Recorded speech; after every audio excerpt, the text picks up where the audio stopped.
វិតសត្វលោកកើតមកមិនទៀង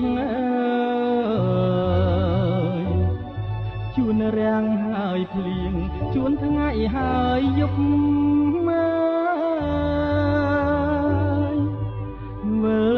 លវល់ស្លាប់មករួងមិនចេញឈរឈប់ជីវិតជុំពុកតែរឿងទុកខាគួរឲ្យអនិច្ចាវាសនានៃមនុស្សកាយសាហាវកាត់ក្តីមេត្តាមកនៅរួមរស់រីករាយនឹងគ្នាថ្ងៃនេះប្អូនលាចាងលោកនេះហើយគួរឲ្យអនាគជឿខ្លោចអរ៉ាអូនអាយវាសនាយើងកាត់កោះត្រាយពេលនេះប្អូនស្លាប់ចោលបងទៅហើយគ្មានសង្ឃឹមឡើយបានជួបមុខគ្នា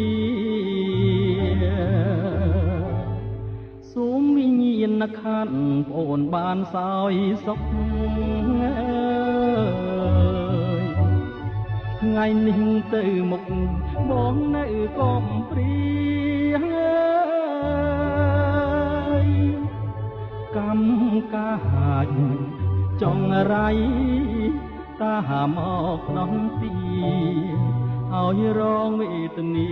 បណ្ដាលពីលោក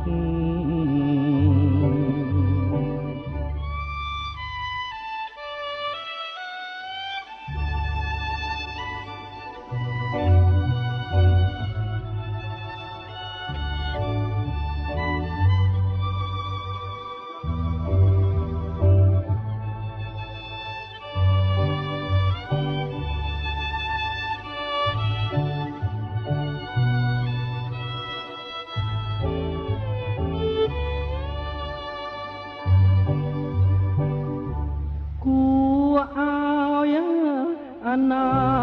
គជឿខ្លោចអរ៉ាអូនអាយវាសនាយើងអត់កោះត្រាយពេលនេះអូនស្លាប់ចោលបងទៅហើយគ្មានសង្ឃឹមឡើយបានជួបមុខគ្នាសូមវិញ្ញាណក្ខន្ធប្អូនបានសោយសុខថ្ងៃនេះទៅមុខ